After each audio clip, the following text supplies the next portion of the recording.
What's up, SNA Assassinators? This is Super Ninja Austin back here with another video. And then I'm like, let's just say I was having some difficulty finding how to watch that Wrestle Dynasty, but I found out I had to watch it on Triller TV. But I managed to did that, and yeah, luckily I got a chance to watch, I'll say, the mass majority of things. And yeah, this is the review video of AEW / New Japan's Wrestle Dynasty event. And yeah, this is my first time making a review video of something that's like a New Japan caliber pay-per-view, which was live in Tokyo, Japan, which was at the Tokyo Dome, yes sir, ma'am. And it is the first time I've ever seen a pay-per-view that was primarily hosted by New Japan Pro Wrestling itself, which also had the crossovers of Stardom and CMLL and Ring of Honor, which of course they will have Ring of Honor because that's also owned by Anthony Khan, along with him being the owner of AEW. But yeah, I'm going to talk about everything except for that tag team match with Great O'Khan and his mystery partner against the Young Bucks to become who's going to be the 106th ever IWGP Tag Team Champion. My apologies for the huge error, but also, and the CMLL's All Luchador Gauntlet match, because I barely knew any of these luchadors, and the reason why I did know about a couple of these luchadors were all thanks because of AEW. But we're gonna get things started off with the Women's World Cup four-way match, which featured Willow Nightingale, or Willow the Pillow, I like to call her, which she was representing AEW, while Athena was representing Ring of Honor, and then what's her name, Momo, Watanabe was representing Stardom, while what's her name, Cecilphone was representing what's that company? CMLL, yeah. And yeah, these women showed why they are the final four into this match, because they were fighting the hardest of trying to win this match. And then this is where we even saw a pretty cool spot where Willow the Pillow intercepted from, who was it? Was Athena with the pounce tackle, and then Willow nearly won with the gut wrench, but I think she got stopped by Momo, with her meddling her. But it's where we saw Athena almost won, and she probably would have, and became the Women's World Cup champion, in the world, overall women's wrestlers. I'll say outside of AEW's competition, I guess you could say. And but if it wasn't for her meddling arch rival, which was the young Billy Starks from Ring of Honor, and it's where they kind of teased right here that they're gonna they have some unfinished business, which y'all probably gonna be seeing in the foreseeable future on Ring of Honor television. And then this is where we saw Momo got the upper hand advantage. She then did her move onto what's her name, Cephalophone, and got the pin with the 1-2-3, winner of this match, and the 2025 Women's World Cup champion overall in the international, women's division, I guess you could say, in wrestling. But yeah. But what are your thoughts on this win? Do you think this was the right move of NJPW of making this predetermined decision? And do you think this was necessary to do it in a way that Billy Starks got involved and interfered? Which I'll say, she flew all the way to the Pacific country, just for her to screw her arch rival in wrestling, for her to become the World Cup. And didn't she beat her in the finals? Or was there anywhere in the tournament? Yeah, it's obvious that I don't watch Ring of Honor. But I need to start watching it, though, because Anthony Khan promises that it's going to be just as entertaining and must-see more than just as much as AEW is. So I'm probably eventually going to be watching it, especially if they start dropping some episodes. If it's on Max, then I would probably run in and start watching it every once in a while. But yeah, that would happen at first. But this is where we got the Dustin Rhodes and Sammy Guevara defended their ROH Tag Team Championships. They were successful, let's just say. And also, Sammy Guevara didn't make no mistakes or make no comments. And he showed that he really has grown out of himself from almost 10 years ago when he made that comment, which I'm not going to get into. But yeah, and it was even mentioned that, yeah, he's now fodder, obviously, like which we heard about 1,000 times in his AEW matches. But yeah, like they were taking on these guys, the Show or SHO, like which I'll say, like I apologize for not knowing or remembering. I know their individual names, but I totally forgot. But yeah, like they show that they're they showed them more than just like say like mid card tag team. Like they show that they can wrestle anybody, like, and they still make it good. Like these guys like are very entertaining. And this is where I was saying and this is where they're not the only New Japan Pro wrestlers that were wrestling like this, because we saw plenty of more. And this I was thinking, like, if I get a chance to finding some access to watch New Japan somehow, like I would definitely watch it. But I was lucky to run into this watching this because it was the AEW and New Japan crossover pay-per-view, so I thought I might make this review. But yeah, we saw some pretty cool moments, especially with Sammy Guevara hitting the moonsault off the top of the top ropes, and then they even did a pretty, and then the Show did SHO, like they did a pretty cool double team spot onto Sammy, like, but unfortunately for them, they couldn't put him away for enough for the 3, and Dustin Rhodes come in, make a comeback. But that's where then he tags in, I believe, Sammy Guevara. They hit their respective finishing maneuvers and onto them, and they got the 1, 2, 3, and yeah, still your Ring of Honor Tag Team Champions, and it is Dustin and Sammy. And yeah, and I want to give a huge congratulations to them as well. Like, even though it's not the best, like, but not the best of the night, which I would wait until later on for that. Well, I would say 2 matches in particular. I would say that gets the top 2 spot, but it's not exactly how I would think it. I thought one match was in particular, which is going to bring home the silver trophy, and that is the next match, which I'm going to talk about, which is title for both the Rev Pro Women's British Women Championship. And for a second or two, I thought Mina Shirakawa or Krina Shirakawa, a name that I came up with. For those that are unaware, it's Creepy and Mina hybrided together. Like, and I thought it would be a perfect nickname for her every time I mention her on here on the SNA podcast. Whether if it's like for AEW or whatever, or wrestling news or whatever podcast video I'm making, whether if it's the daytime or nighttime, like it is tonight. But anyways, that's what I thought. Mina Shirakawa I thought she was holding 2 championships, but they're both from Rev Pro. They're just unified, and that's where it had me thinking, like what if like the CEO does win? Like, does that mean she's a quadruplet champion or a triple champion? But I think they count. But we're just gonna have to talk about that in another video. But I'm gonna talk about this match with Mina Shirakawa taking on Mercedes Moné, and yeah, it was really good. Like, it gets second place. Like, too bad to tie into the gold trophy spot along with these 2 other matches that I'm gonna talk about later on, which their main, which I see why they were pushed until the end of the show. But yeah, these 2 ladies, I gotta admit, they did a very super terrific job, like in their match. And Mina Shirakawa, for some reason, she wanted to keep targeting Mercedes' leg. Like, this is where she go for a dragon screw, I believe a DDT, and what other moves she hit? Like, and even a figure 4 leg lock. Yeah, it's where, like, at first, like, when she attempted to do the maneuver, like, the CEO manages to flip right over, grab onto the ropes, rope break, and then this is where then we got Mina Shirakawa then try to hit her finisher onto Moné, like, which she successfully did so to CEO. Or no, wait, before she did that maneuver, did her Mina driver, whatever it's called. This is where Moné flipped that counter. Oh no, wait, I must be. Oh yeah, I'm right. She hit a Meteora. This is where that did not work. She only got like a 2.4 count, and then this is where we got Mina then hit the Mina driver onto her, but the CEO kicked out at the last second, 2.999.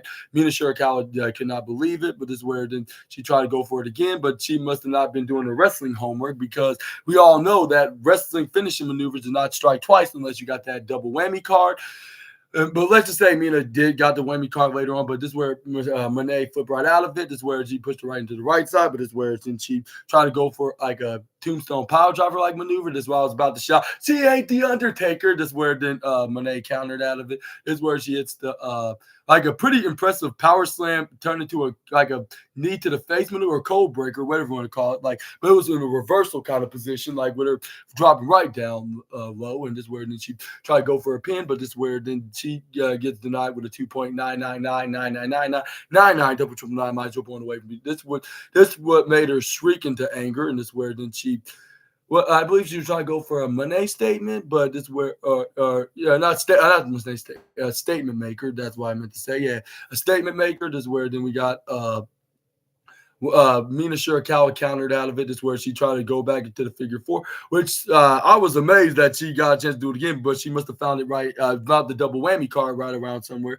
But fortunately for Mercedes, countered it into a small package-like maneuver. And this is where they start going for what's that called? Roll-ups after roll-up with the most devastating move in all professional wrestling. We saw Mina try to go for a running strike. Monet ducks out of it, try to go for a backslide. That's where I thought you were going to redo the backslide into her finishing maneuver, the Monet maker. That's what it's called. But this is where she didn't do it just yet. But Mina didn't kick out of it. But this is where then Mina Shirakawa was trying to attempt to hit her finisher again, but she didn't have a chance to. This is where it gets picked off by the CEO herself. She gets hit with the Monet maker. Finally, 1, 2, 3, and your winner and now a triple champion, the new Rev Pro Women's British Championship, along with her being the New Japan Strong Women's Championship and the TBS Championship. And then this is where I start doing the dance of joy. Yes, we finally get to see her bring more gold into her collection. And then that's why I came up with a very cool catchphrase: the more the carrier. And now to think about it, that would not be a bad catchphrase to put it with these triple title reigns now. And do you think this was the best decision to add more gold to the CEO, or do you think it would have been better to give the New Japan Strong Women's Championship to Mina, considering she's been wrestling more in Japan than the CEO Mercedes Moné does?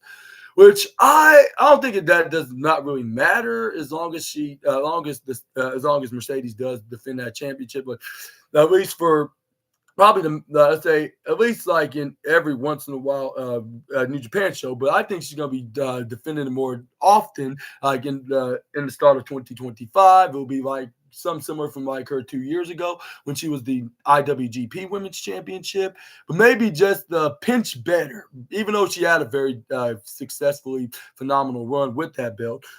But I think she's having like a triple times more better, no pun intended, about her 3 belts that she have, technically 4, because the Rev Pro Women's Championship is a unified championship, I think it is. But yeah, like I said, the more the carrier, it don't even matter how many titles that she's holding. Like as long as she's showing that, proving that what she is, and that is being the CEO, and not only in America, Japan, but also in England as well, in 3 different countries. And if she wants the advice from the assassin himself, I would suggest she should go down below this country in America, in a country that starts with the letter M, where her, I guess, other favorite cultured wrestlers are from, I guess you could say. But let me know down in the comment section right down below. Oh, I forgot to tell you, when the CEO also had a very cool entrance, like with her in her Princess Serenity, like also known as Sailor Moon, inspired gear, like that she was wearing, and it was pretty great. Like I think she did a very clever. She made a clever. She made the clever. She had a very clever idea of doing that. Like how very creative. Like considering that's her favorite anime, I think that's what some say. But yeah, yeah. And for those that are unaware, that's her favorite one in particular. If you know anything about her, like in the animation series from Japan. But anyways, yeah. let me know down in the comment section right down below for Rain as well, and about her preferential series in anime. But yeah, and also we got her trying to do a out of character friendly gesture, but this is where Mina declined her handshake unprofessionally, which I understand why. It's one thing that the CEO's a heel, and she might do stuff sneaky sometimes. Well, I'm not sure if I should put it in that way. But just saying, but if she was doing something that's kind, you should have no choice. But if it was Mariah May, you wouldn't have done that. Which I don't get it. I think she was just being a general sore loser. Not only she's creepy and frightening and uncomfortably disturbing, she's also sore loser when she loses. Which I'll say to those that are not her friends, like Mariah, for some weird reason, because she still has some kind of a fetish with the not to the woman from hell. That's what she likes to be called. But yeah, congratulations to the CEO, and let's move on. We got Konosuke Takeshita to talk about now. He took on Tomohiro Ishii. Oh, before I get into that, I want to talk about Hiroshi Tanahashi took on Kazuhiro Shibata in a chest slapping contest, which I guess it's like the catchphrase like Simon would say, big man slapping man meat. But the thing is, they're not that big. They're just fairly, I'll say, buff. I guess that's the term to put it. But yeah, but this is where it only lasts for a couple of minutes, and I'm not sure who won here because it was so fast. But they did raise each other's hands, and show a bit of respect by bowing each other's hands right into each other. And I forgot to tell you that's exactly what Momo Watanabe, and Sammy Guevara and Dustin Rhodes did to the crowd earlier in the beginning of the pay-per-view. But yeah, anyways, this is where we got him. We got Konosuke Takeshita taking on Tomohiro Ishii. But I thought I might let you assassinators know about that little slap off between Tanahashi and Kazuhiro Shibata. I'm not sure what was that for, but I think it's all part of the culture in the Japanese strong style in wrestling. But yeah,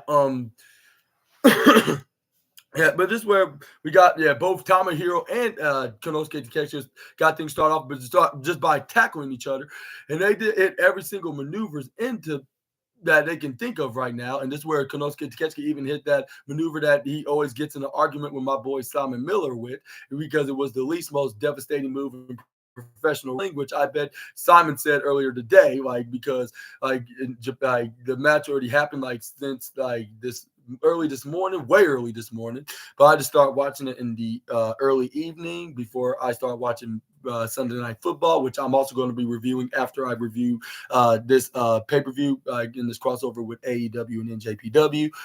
But anyways, this is where we got what else happened? This is where then we got Tomohiro Ishii then had a chance of trying to score a pinfall victory. But no matter what he does, he always keeps getting kicked out at 2.999. And also, I want to ask you, did the Blue Thunder Bomb work? Which obviously it did not, because Tomohiro Ishii then just kicked out of it out of nowhere, which we would never thought that it was possible. I think it was too even, if I'm mistaken, But anywho, this is where we got Konosuke Takeshita finish him off by hitting that spinning Falcon Arrow maneuver that he does.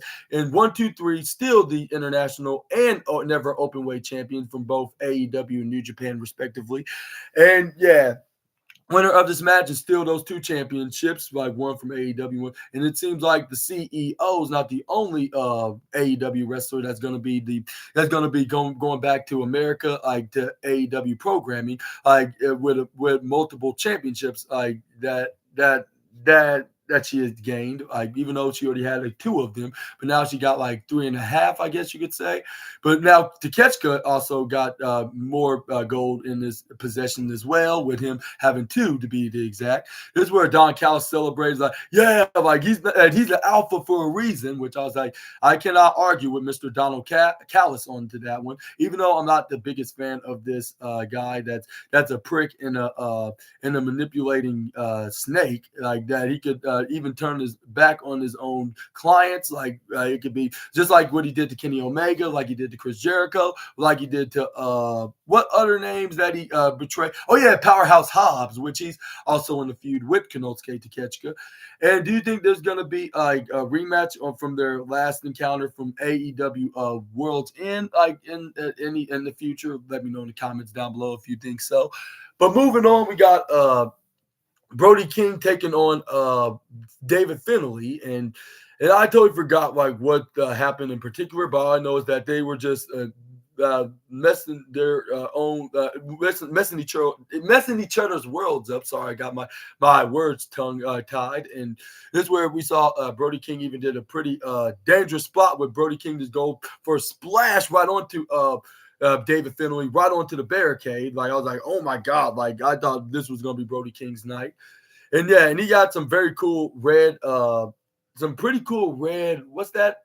Red camouflage attire on, like which when he entered, like he looked like he was like a foreign soldier, like in the army, I guess you could say, like somebody that's outside of America, like. But this is where. Oh yeah, wearing the red on, which looks very fantastically intriguing, I guess you could say, if I'm saying the compliment correctly. But anyways, this is where we got Brody King brought him back in the ring. I'm pretty sure he tried to hit his finisher, but I think he was pretty unsuccessful at it. This is where we got David Finlay hit his finisher. Like in this match, what didn't took really long. I believe it was like a 10-minute classic, and it's just something for feel. I'm not saying it's filler, but just something that feels like filler. Like, but it's also a feud, like in this crossover between AEW, New Japan, and the other promotions. So yeah, this is where David Finlay did help got a win for New Japan side, like with a 1-2-3, and yeah, your winner of this match is David Finlay. And if and some of y'all probably gonna be asking what gets the bronze trophy of the night. Well, I'll say the next match is definitely gonna get the bronze trophy because it was what's his name? It was what's his name? Shota Umino, yeah, it was Shota Umino taking on Claudio Castagnoli, and before Shota Umino was even halfway to the ring, this is where on the stage we saw Claudio came out of nowhere, attacks the poor man right from behind, and yeah, like I said, like this is what probably made me start being a New Japan fan. Like even though I haven't really watched New Japan before, like at least like this before, being well emotionally invested. Like, but I'm gonna try to find a way to how to watch it on a weekly basis. Which I heard that their old channel used to be on Access TV, which is also the channel of TNA Wrestling as well. But this is where we got the match started with Claudio Castagnoli just hitting repeated European uppercuts and stuff like that. After attacking him from behind is where he thought he was going to get an easy win once he brought him back in the ring. But what he did not know that he was easily going to kick out 2.2. And this is where he started fighting back. When he threw him right to the outside, hit him with a dive. But this is where he ends up getting hit with uppercuts yet again, but more brutal than he was before. This is where then we got Claudio then start spinning him around, hitting Claudio swings right on the Simba, I believe, and Barry. Like, and this is where then he didn't and this is where then but this is where then once he brought him back in the ring, this is where we got Umino then start hitting some DDTs after DDTs.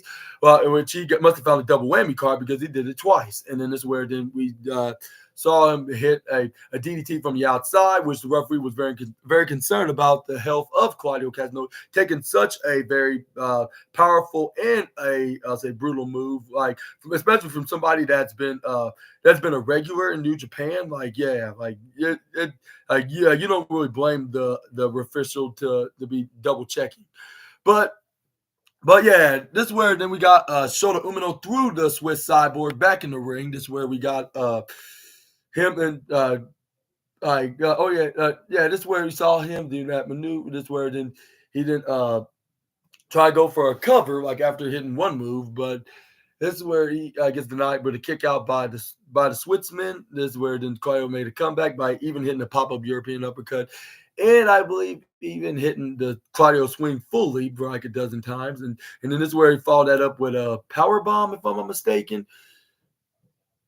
Which I'm not sure how this got kicked out like easily at 2 even, was it? Or was it 2.999? But either way, like somewhere like in outside of the Pacific country, not just the company. This is where we could probably can hear the ring general could be envious more than ever, even though he's focusing on of making making a perfect impression when he makes his appearance on the premiere show on tomorrow night's wrestling event, which that's going to be on the other company, which is based in Stanford, but it will be in Los Angeles. But anyways, this is where then we got yeah, I'll say that this is where I was like, yeah, I just probably promote this power bomb like out of like we're being too similar to his, like into the jealousy list. Let me rephrase that, like which that's going to be new here on the SNA podcast in 2025. Yeah, in 2025, where like whoever does a power bomb that looks too similar to his, he's going to put him on the jealousy list next to the envy list if they do the knife edge chops, which I think that's what pretty much like most of the wrestlers did on tonight's match, especially Hiroshi Tanahashi and what's his name, Hiroshi Tanahashi and what's his name? Like Hiroshi Tanahashi and Kazuyoshi Shibata, Kenny Omega, and Gabe Kidd, which I'd say like they probably all tied at number one here, right? But I'm gonna get into that in just a moment. But this is where we got Claudio Castagnoli trying to lay him out with this guy out with a clothesline, but he ends up getting like what's that? I believe running need. I believe this where then he then gets a double underhook DDT, which I believe that's Shota Umino's finishing maneuver on here because it got him the 1-2-3. Not trying to assume here, but just saying like because it looks something like that would be done for in like for a finish or a match finish, But yeah, like that was the end of that match. And what are your thoughts onto it? And do you think this deserves the bronze spot, or do you think it deserves better than that? Let me know in the comment section right down below. But next up, from we got the Yoda the two. What's it called? Tsuji match against scapegoat that loves crying people rivers, Jack Perry. Like, and this was like how I predicted it to be. But I would thought that it would be like I thought it was going to be Jack Perry that was going to win this, and it almost did. It's where we saw them like just hitting strikes after strikes after strikes onto each other until we saw Jack Perry then hit like a neck breaker. Like I believe even the neck breaker, but that didn't put him away. I believe that got him to 2.999.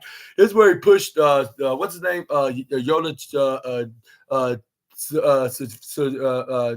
Suji, like to the referee. This is where the referee, so he could have a blind spot where he was not, so he was not going to see where Jack Perry was going to do a dirty deed. Like, and that's what he exactly did. He blowed, poor what's the name to Suji, like is where then he hits him with the DDT, spiking him into the head, which looked like a very what's that called? I'll say looks like looks like a move that you easily could have beat anybody with, but once he got to go for a pinfall, it only got him a 999. I thought this was going to get him a 3 for sure, me personally. But it's where he got the shoulder up before thinking again. This where then he was like, no way, this cannot be happening right now. This where then he didn't try to go for another move. He gets intercepted. This is where Tetsuji then gets right back up, hits his finisher. 1, 2, 3, and he retains the IWGP Global Heavyweight Championship. And I do think New Japan made the New Japan, and I'll say made the right decision of having him to be the winner in this match. Let me know in the comments down below. And I know like most of these matches, I say that it was New Japan's predetermined decisions, but that's the case because they're the one that was hosting the. They were mainly the ones that were hosting this pay-per-view, so I would say give the credit to them, and and I'm giving all the credit in a positive way, like in like with every opportunity that's been given to your favorite Super Ninja Assassin here. And I'll say y'all did a super terrific job, like which I'm going to talk about in just a moment. Like unfortunately, like most of the matches, they did not give me that like much of a feel of too much of an excitement, except for like the four that I said that's gonna get the top three. Is gonna get the top three trophies of this list on this list of these match cards. But moving on, we got next, it was Kenny Omega taking on Gabe Kidd, and this was definitely like if like what most would say the modern day New Japan versus AEW dream match feud of the night, and this was Kenny Omega, my boy, which Kenny Omega looked like himself. Like even though I haven't watched him in New Japan, only just highlights with him in New Japan, but he looked like something like similar to that. Like looked like that. I forget what that called, like which some I'll say generic and casual fans would say the New Japan Omega, but I think they had a name for him, but which I totally forgot what it's called. But yeah, he was exactly that guy, right? Plus AEW combined. With both men just hitting their strikes right on one another with super kicks right into each other, and then clotheslines and strikes like punches and chops, which they tie with Hiroshi Tanahashi and Kazuchika Shibata in the number one spot, like which like this where Gunther must have been livid with anger, like with what he was seeing tonight, along with Claudio hitting his power bomb that looks similar to his. And I know I said the guy's name over the other company, but that's because it's supposed to be a joke of like of what he's what kind of list he got, like which is now the jealousy and then and the envy list like that he had since 2023, which has been like almost 2 years, actually a year and a half.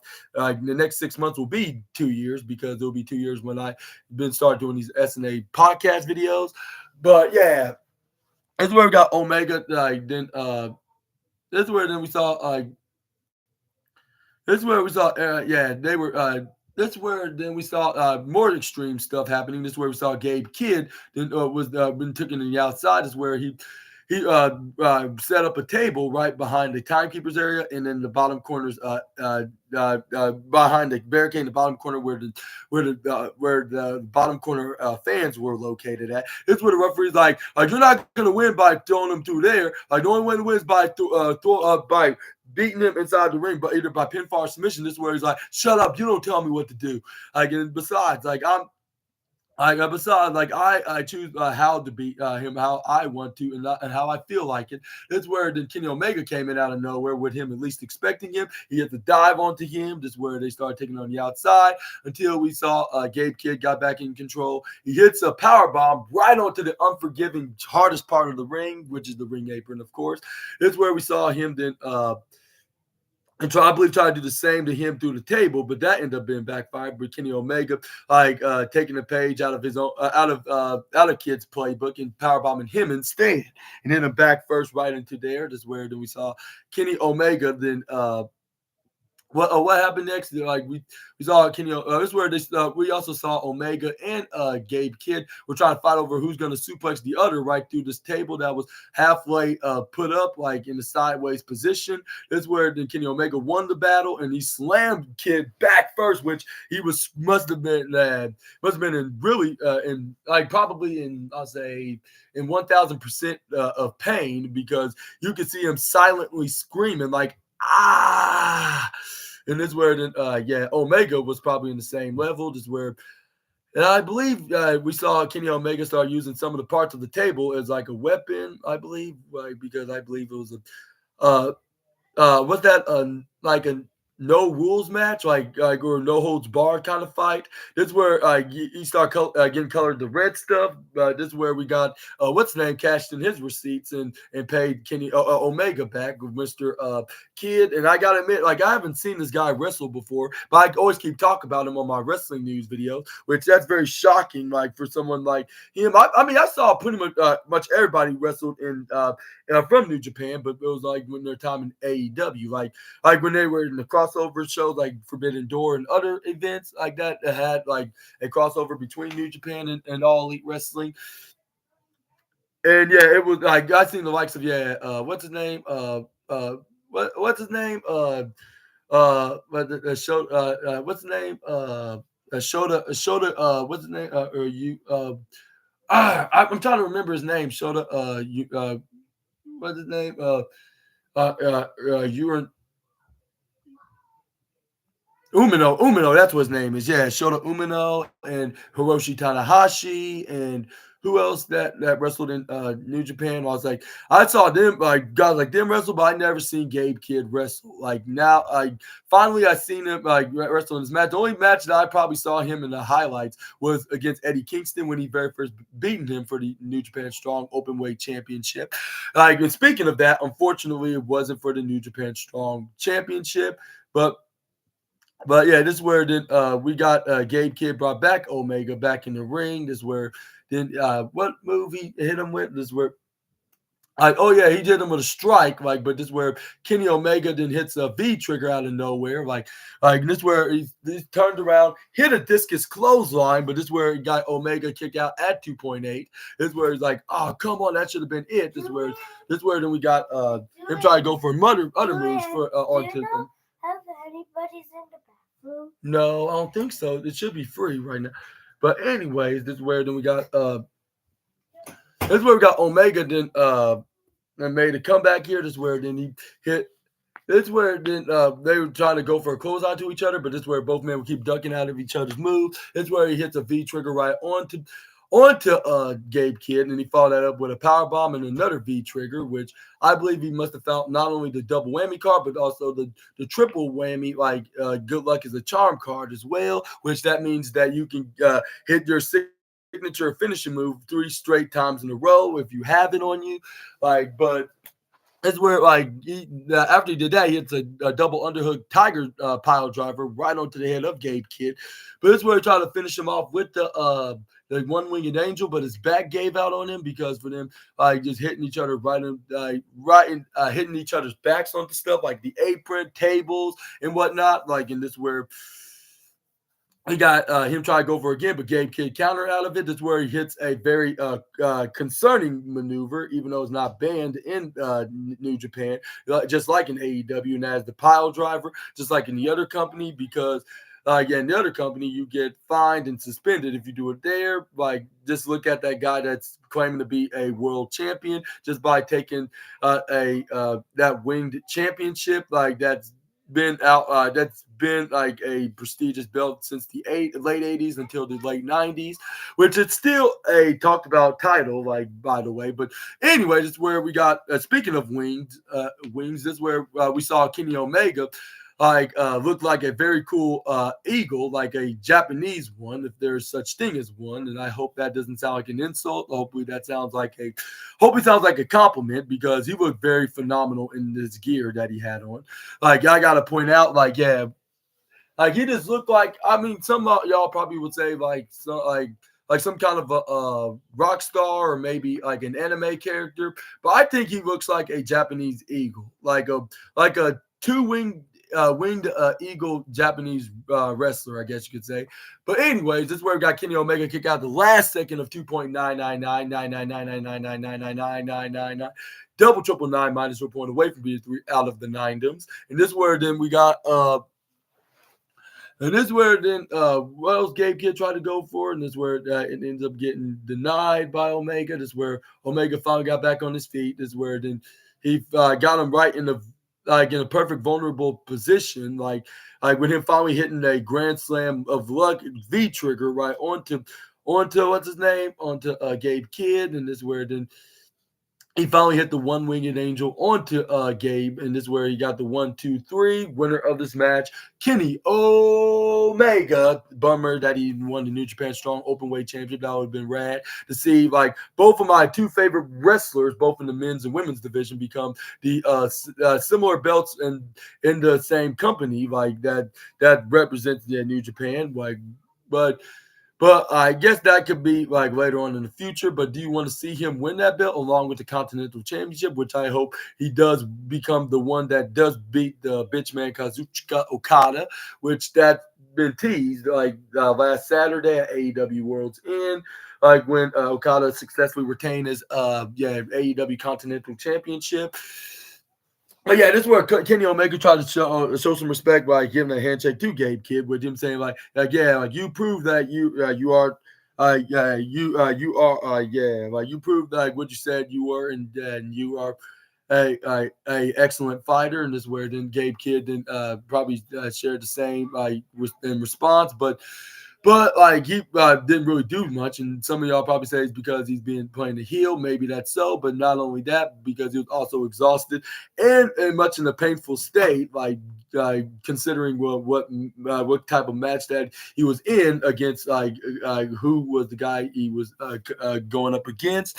That's where then he got carried out by his own, I'd say his own friends, I guess you could say, like from his dojo, I guess. But this is where then we got Omega then did a little bit of celebration until he had to go because we had the main event of the night. And then the rest of the half hour, like this was just an instant classic right here. And I see why he got the main event spot, like which I'll say if it was not this match, I would say Omega and Gabe Kidd would have definitely deserved that spot. But it's gonna tie in the number one spot as the golden trophy of the night. Too bad the women's championships double championship match was not in that caliber, but they did pretty well, which they deserved the silver trophy. But yeah, that's where we got Ricochet. Then decided to because since he was more of a heel, and this would probably get more heel heat, which I think it must have worked because everybody started booing him. This is where they grab on. This is where he grab on to what's his name what's his name to my to Zack Sabre Jr. It was Ricochet against Zack Sabre Jr. This is where he then threw him right onto the barricade. Yeah, I see. That can be the waist trap to you. Okay, you can grab this. No, that. The bed. If it was cleared up, but it's gonna take a while to clean it off. Yeah, clean the stuff up. We clean But anyways, Assassinators is where we got all right. This is where we got okay. I'm kind of busy right now, Trey. But this is where we got Ricochet and try to think it was gonna be an easy win and become the new IWGP World Heavyweight Champion. I don't know like if you should move it right now. I don't know if it'll be a good idea right now, like considering all the stuff is right here in front. But anyways, Assassinator, this is where we got Ricochet and went right into the right corner side corner of the apron, which I don't understand why he did that, like in in multiple reasons. Like if it's been explained, which I'd say it's probably understandable, like for him in the heel side of point of view, but it's still I'm not sure like if it was a good idea though, like even if he was not trying to be a heel. But this is where he goes for a 450 splash. This is where he thought this was going to be it, but this is where Zack Sabre Jr. Oh yeah, I forgot to tell you there was a pretty cool spot where Kenny Omega did a V trigger, like after he did the V trigger and the and a power bomb then a V trigger, like and when he tried to pin what's his name? Gabe Kidd, which I think this is the highlight of the night. Y'all will not believe what point that he kicked out of, what number he kicked out of, and it was number one completely even. This is where he kicked out like one, like, and this is where I was like I mean, I know like that these are tough son of a guns, like in Japan, but I would not I did not expect them to train this tough here. Like I would not expect them to actually be this completely. I'll say, what's that word? I would not expect him to be this brutally tough. Like with him, even if you hit him with a crowbar, I think they'll probably wouldn't even feel a thing. Like if they do feel a thing, they'll probably barely phase it. But this is where we got what's his name? We got Ricochet try to go for a pin, but this is where Zack Sabre kicked out at 2.1. This is where then we start seeing the competition of a fight, like both in and outside the ring. And this is where we saw a pretty cool spot of a Tiger driver bomb right onto Ricochet from Sabre, but it did not put him away. If anything, it got Ricochet kicked out at 2.7, was it? this is where we got Ricochet that made a comeback, and this is where he was trying to do his best of trying to win the AEW World Championship and try to have something to bring back as a souvenir for Swerve Strickland, or something that for him to see, not for him to have, though, that if that's the case. But this is where we got Ricochet did a pretty cool crossbody right off the apron, right on the top corner side, laying out what's his name, Zack Sabre, and then this is where he did and then later on in the night, this is where then he hits a pretty impressive Too Fast, Too Furious, what's that called, shooting star press, but Sabre still kicked out, but this time at 2.999, jump to the 9 miles on the way to the three. This is where he tried to go for a 630 splash, but this is where Sabre then moved right out of the way, like if it was about to hit the other maneuver, like if it was about to hit a move that he already hit, like which the Lightning does not strike twice. But this was his first attempt at hitting a 630 splash, but he moved out of the way. This is where the Sabre brought him down like with a strike, and then this is where then he what move that he tried to hit him with? It was what move was that? Like not a neck breaker. What was it? I think it was like a neck breaker maneuver, like, or what move? What's it called? Like Sabre does. Like I forget the name of it. But this is where he tried to hit it, but Ricochet somehow got out of it. This is where he finally brought him down. Ricochet thought he had him won when he tried to go for that flying arm maneuver that normally gets wins from in AEW. But this is where we got Sabre grab onto that arm. This is where he got him in an arm bar. This is where Ricochet looked like he could escape out of it. But Sabre somehow hang on to it and persevered until the very end, making what's his name submit by passing out Ricochet, and then is where then he wins and retains the IWGP World Heavyweight Championship. And congratulations to the winner of the main event, and again British wrestler and the British wrestler. And this is where then he had the belt was presented by him by the referee with him putting it around his waist, and then this is where we got him went up right up on the stage like with his boys. This is where then he's like, man, he loves AEW. And and he always will, and they gave him the best opportunity. But one of them being in his stomach. But anyways, this is where we got Zack Sabre Jr. was like saying like, yeah, this has been his home like for many years now. Okay, Samson. Right inside. Okay. I know how to get it out. Okay, good. But anyways, this is where we got Zack Sabre Jr. Let everybody know that how much he really loves New Japan, and said like how good that they treated him since he's been there, and he wished to stay there forever and ever. Like whether he cross over to another company or not, like he would rather stay in NJPW. Which I think I know like a couple of people would agree with him on to that matter. But that's a different video for a different day. But this is where, I was like, yeah, and because of him making that statement, I don't expect Sabre to leave the Tokyo-based promotion anytime soon. But this is where he walked right out in the entrance with him doing the one arm raise held high of him for the people, like send the crowd home happy, and put Ricochet right in this place, like the American fans were probably gonna be wishing that Swerve Strickland will do to Ricochet when he makes it back into the country, do you thought this was the match of the night next to Kenny and Gabe Kidd, or do you think that Gabe Kidd and Omega was more of the number one spot? Let me know in the comment section right down below. But that's gonna be it for now onto this video, onto this review video, and I would say they overall they did a pretty they were at their best. Everybody was at their best, and I couldn't complain about it, about anything. But I'll say I'll say half of them was probably not that much of excitement, except for the Claudio match, and then against Shota Umino and Mina Shirakawa and Mercedes Moné, and Kenny Omega and Gabe Kidd, and Ricochet and Zack Sabre Jr. in the main event for the IWGP World Heavyweight Championship. But yeah, Like, and as much as I like to see Rick, I also would like to see Ricochet be in the feud with Swerve Strickland. I think the feud will probably be better off without the belt for now. Just saying. I'll say unless the only way I like to see Swerve or Ricochet become champion in Japan if they're gonna be wrestling over in New Japan and do some bookings with them for a little while.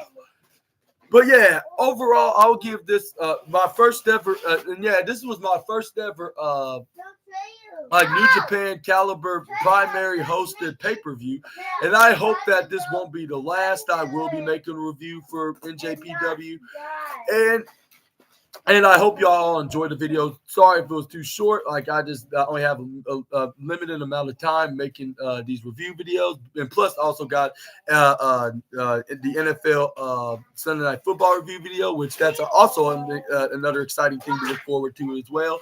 Man, like I said before, and I'll say it again, it's so fun to be a wrestling and a football fan right now. And also, we're going to be seeing the Raw on Netflix debut show, which that's going to be tomorrow night.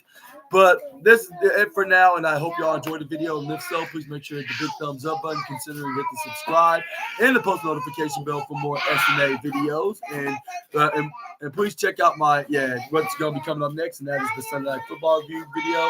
And I hope y'all assassinators are having a fun, safe night, and I hope it's better than mine. I'll say my night, I guess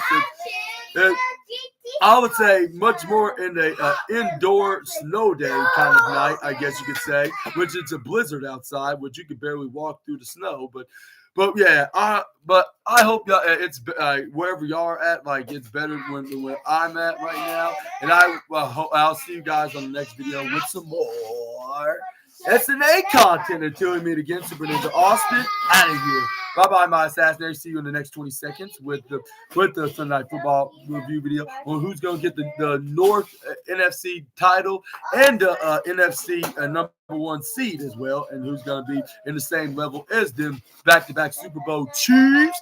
And I'm afraid, the one that won, I'm afraid that they're going to face them in the Super Bowl. But we're going to get into that right now, so stay tuned for some more. So bye now.